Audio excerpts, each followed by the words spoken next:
are three types of devotional openings, okay? There is story-driven. This is when you start with a real-life scene, okay? Or it's confessional.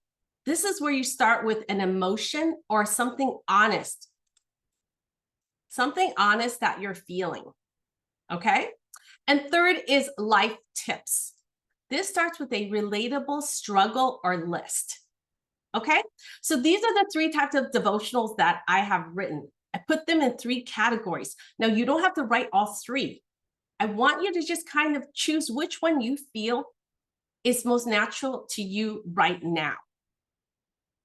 Okay? You want to share a story, or you want to make a confessional?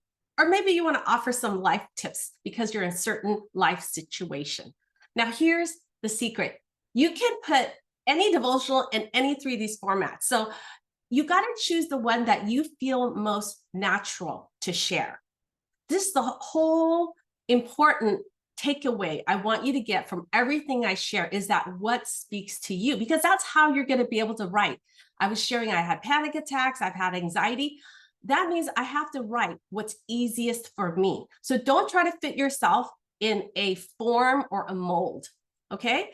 Maybe today you feel like telling a story. Maybe next week you'll feel like confessing something you're feeling. And maybe another week you go, you know what? I'm in the mood to give some tips. So these are the three kinds, okay? And I'm going to show you examples of what it looks like. Okay, I'm going to start off with this first devotional that shows you the first kind, which is a story driven. And this one's called, this is on P31, Burnt Out. Hope is the oxygen your soul needs. I want to share with you, this one was so popular. It was like one of the top shares devotional for the year. Proverbs 31 just asked me if they could republish it, and you're going to see it in June. It's going to come out.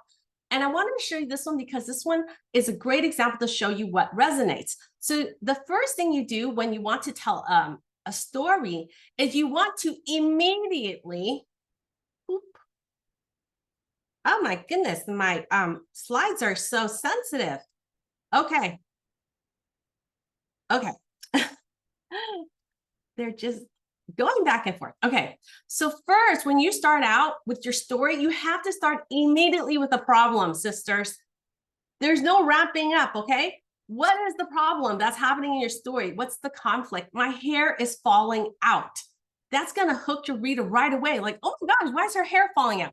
You gotta start right away with the problem, sisters, okay? So then I describe the problem. Okay. Oh my gosh. Yeah, that's me. I used to have a lot of hair. Now I'm freaking out. You want to be relatable. You want to talk exactly what the problem is in your voice. Okay. So here I'm telling more problems. I've got work deadlines and my husband and the kids. And I say, me, I'll figure that out later. Okay. So you can decide how much you want to, talk about your problem. But as you can tell, in just 4 paragraphs, so it's 1, 2, 3, 4. It's very short. I've already told you about my hair falling out. Okay, now this is, at some point, you need to do this. You need to say what I needed. So you talk about the problem, you talk about this is what I needed. So you have to be very vulnerable in your story. Immediately tell us what the problem is, describe it and how awful it is. Immediately tell us what you needed. Okay. Then this is the amazing secret sauce. I'm giving you the secret sauce, sisters. You know, when you like go to somebody's house and they make you spaghetti, you're like, this is the best spaghetti. What did you put in here? I'm telling you the secret sauce. Okay. This, after you describe your need, then you turn to the reader. You ask a question. Okay. Are you feeling weary too? Are you in the middle of a hard season you thought was temporary? Okay. So this is when you start talking to the reader. You've got your reader's attention. Now you want to encourage her by asking her a question. Invite her to sit across from you by asking a question. But your question needs to be very open about a feeling or about a need, right? Okay. It's very open. Okay, here, after you do it, here's the pivot point. Because you're like, well, Bonnie, when do I get to share my scripture? You need one sentence only. Okay. I say, but God cares about you. It breaks his heart to see you, his little girl, running ragged. Now, here's a little seed here. I'm giving you the inside scoop. It's the little girl. So the scripture I'm going to share is going to be about a little girl. Okay, so here it is now, this part. Do you see how short that is? And do you see there's just one verse?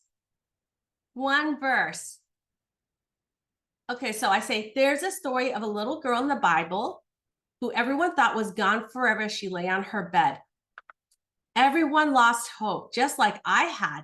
But when Jesus came to sit next to her bed and hold her hand, his loving touch brought her back to life. So this is what I do. You paraphrase the story. Don't talk about the whole story. Only talk about the part of the story that's going to relate to the one verse you're going to share. One verse. I'm going to pause here because I really want you to hear it. One verse.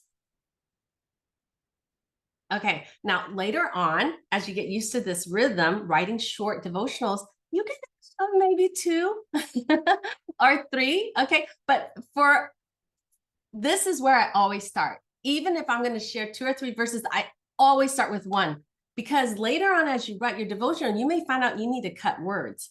So it's always good to start with just 1. I know it's hard, sisters, but you can do it.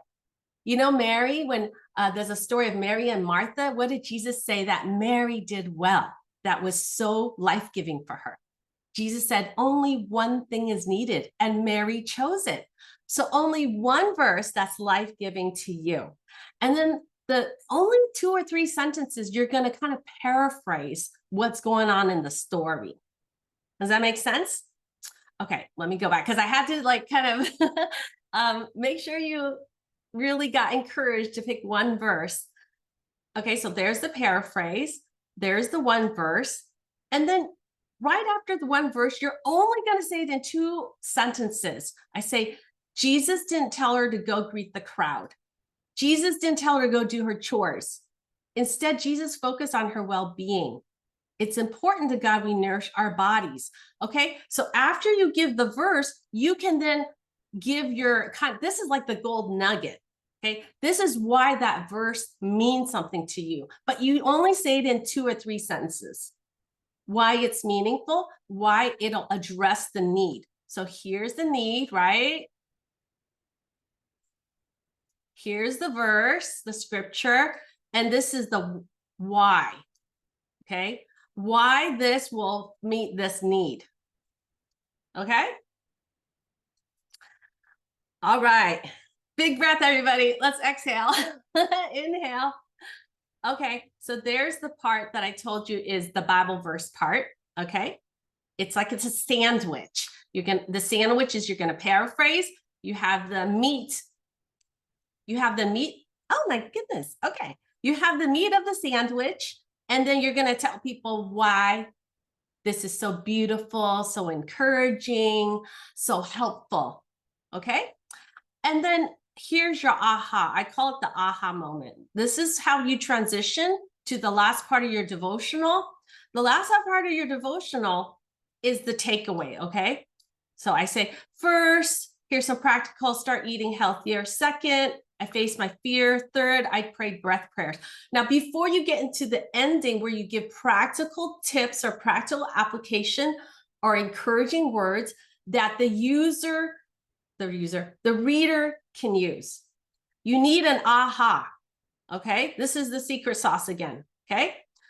What's my aha? Let's read it together. I realized God wanted me to believe I was worthy of care and take action in the midst of my hard, messy moment. That's my aha. This is where you put the aha.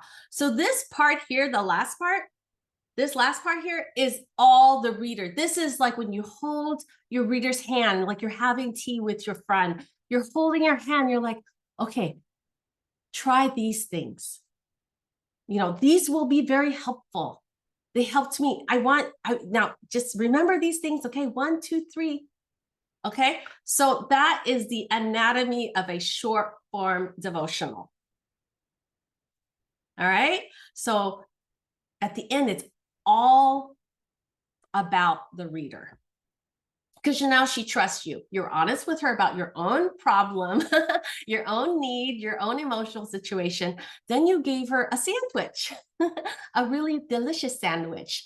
And you've already taken all the crumbs off. You know, when you have tea, they always take the crumbs off, right? So you're only just giving her this cute little sandwich she can take with her. And then you're going to encourage her. You're going to give her some practical encouragement that will help her.